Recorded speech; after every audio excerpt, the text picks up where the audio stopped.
How's it going, guys? Welcome back to the channel, and we are one sleep away. I swear it feels like Christmas, and Andy Farrell is Santa for all rugby fans. We all waiting, we anticipating this moment, which is going to happen tomorrow. So I want to break down through all of this in the video, and a couple more bits in terms of players, injuries, potential call-ups, and so on. So before I continue, please like and subscribe. It really does help the channel. A vast majority of people that watch my channel are not currently subscribed. So please, if you are enjoying the content, hit that like button and subscribe, and let's break it down. So Thursday, 8th of May, well, tomorrow, as of me recording this video, Andy Farrell is going to be announcing his squad. 1:30 p.m. Don't miss it. It's going to be amazing. Everybody's going to be after it. And my word, this is going to be epic, right? There are going to be players that honestly I feel are a shoo-in. There are players that I feel have turned Andy Farrell's head. There are certain players who have given Andy Farrell a bit of a headache in terms of position-wise, right? So, let's break it down firstly on a player that I think has definitely turned Andy Farrell's head because of performances, and as pretty much anybody who watches anything rugby-wise, everybody knows Henry Pollock's name. He has been stunning the world with his amazing performances, his amazing running lines, his power, his arrogance in terms of his what's it called? His celebrations and things like that. And to be fair, I both love it and hate it, but I do feel for a player to be like this, to be at the top of his game, he needs to have that arrogance. He needs to have that chip in his shoulder, because that is what is going to help him reach the best, truly believing that he is better than everybody else to a certain degree, not losing that humility, right? You look at all the greats, whether it's Cristiano Ronaldo, Lionel Messi, whether it's Michael Jordan, LeBron James, they all had this kind of attribute that put them above the rest. And honestly, I feel Henry Pollock does have it, and the performances that he's been putting in is showing it. So honestly, I do feel, especially after the Leinster semi-final, that has probably opened up Andy Farrell's eyes to a couple more different possibilities, right? And there's going to be a couple slots here which I think is going to give Andy Farrell a bit of a headache, right? So Henry Pollock, I truly do feel he is a shoo-in to become a Lion, and he's going to follow in the footsteps of all of the young Lions. I think the last Lion, the last youngest Lion was Reece Zammit, and I think he was around 20 years as well, 20 years old as well. So around Henry Pollock's age. I don't know who would have technically been younger at that time, but what a way to start a career for Henry Pollock, and honestly, he deserves it. So moving on from that, we look into certain injuries. So obviously we do have Caelan Doris. The big news came out. He has injured his shoulder in the semi-final. All the news showed that he was going to be getting a procedure done, but that could be an injection, that could be bloody therapy, that could be 9 billion things. Whether he's going to undergo surgery, it's very much dependent on club, him, and the nation as well. But who knows, right? We're all kind of in the dark in relation to that. Then there are also other players like George Furbank, who is coming back from recovery. There is a player like Faye Woboso, who could potentially be coming back. We don't know.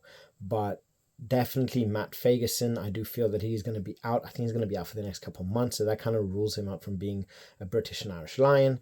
But ultimately, it is a loss. It would have been lovely to see, because honestly, I think he would have been one of those players that would be a Lion, but that also opens up another position for somebody else, I guess.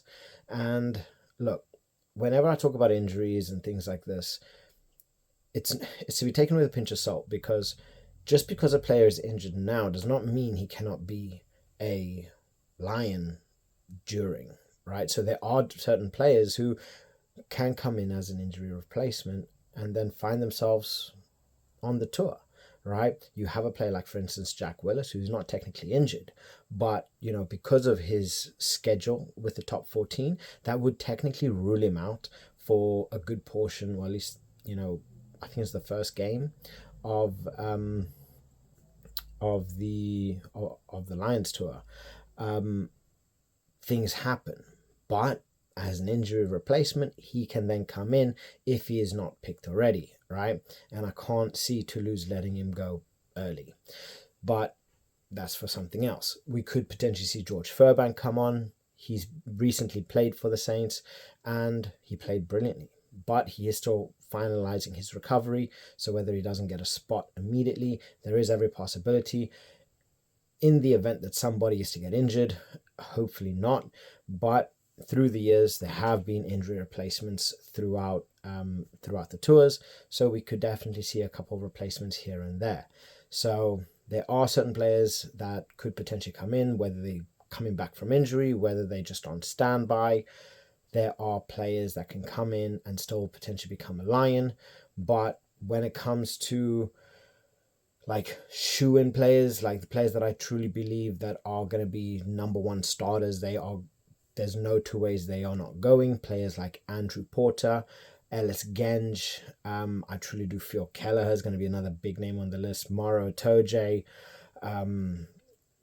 Ollie Chesham. I feel Ollie Chesham, he's been playing far too well to not deserve to be a Lion, so I'm putting his name in the hat as well. But you have players like Van der Fleer. Honestly, there's one player who I truly do feel, and I think he's going to be the only Welshman that is going to make the Lions tour, and that's going to be Jack Morgan, because that guy is just relentless. He's such a good back row, and just imagine the back row that could potentially be if you put, let's say, the likes of Jack Morgan, Henry Pollock, potentially Ben Earl, any of the Currys, because Pollock can play a 7 and an 8. We know how good Jack Morgan is at around the 6, and he can also play a 7 as well. There's a lot of options there. There's a lot of options, right? Then you're looking at the backs and you're looking at the likes of your Hugh Jones, your Bundy Aki, right? Van der Merwe, who's, possible, I don't know, in relation to their recent injuries as to how well they would be playing coming straight in. But then you look at Blair Kinghorn, which is also, we don't know. Hugo Keenan, how could you not leave? How could you not put Hugo Keenan in a squad like this, But Tommy Freeman, another player that I think is going to be an absolute starter, who's probably going to end up starting a vast majority of the Lions games because of his sheer physicality, his ability. He's not the fastest, but he knows his positions very, very well. He works a very, very good inside line, and the guy is scary. So yeah, there are certain players that I'm pretty certain are going to end up getting the calls, but you do have the likes of like your Cunningham South, you have the likes of your I can't even think of the top of my head, like in terms of the 10s. That's going to be one of the biggest headaches for Andy Farrell, because who do you drop when let's say he takes 3 fly halves, right? 3 fly halves, he can only take 3. But you have the likes of Finn Smith, Finn Russell, Marcus Smith, Sam Prendergast. Then you have another whole list of other players, George Ford, that could potentially be Lions as well, right? Who do you drop? Finn Smith has potentially been playing better than Sam Prendergast. You look at the battle between the 10s for the semi-final, Finn Smith came out on top. That partnership that Finn Smith has with Tommy Freeman is beautiful, and it's beautiful rugby. So it's there. The partnership is there, right? I truly do feel a player like Gibson Park would fit very, very well with a Finn Smith, or even a Ben White would work very, very well with a Finn Smith. So there's a lot of different combinations. There's a lot of players that I do feel can kind of work their way in.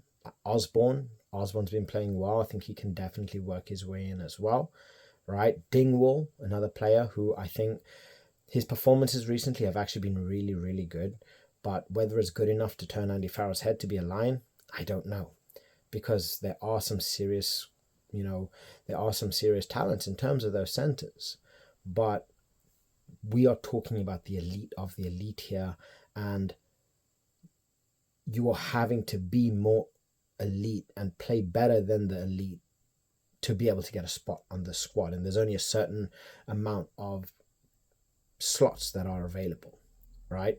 So Andy Farrell is going to have a very, very difficult decision on his hands. And honestly, I'm probably going to be watching this with just as much bloody stress as a lot of the players are.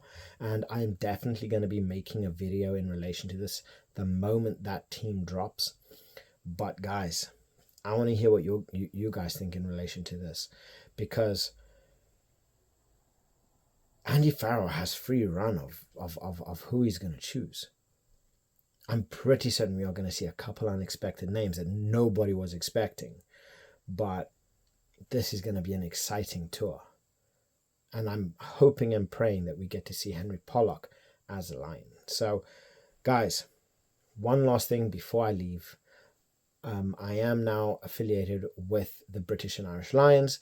I have added a link below. So if you guys are looking to purchase British and Irish Lions training kit, test match kit, whatever it is, check in the comments, check in the description below. If you do end up purchasing through that, you do ultimately help the channel and help me. So please check on out. They do have a whole bunch of sales as well. And please, as always, like and subscribe, and I'll catch you guys in the next one. Bye.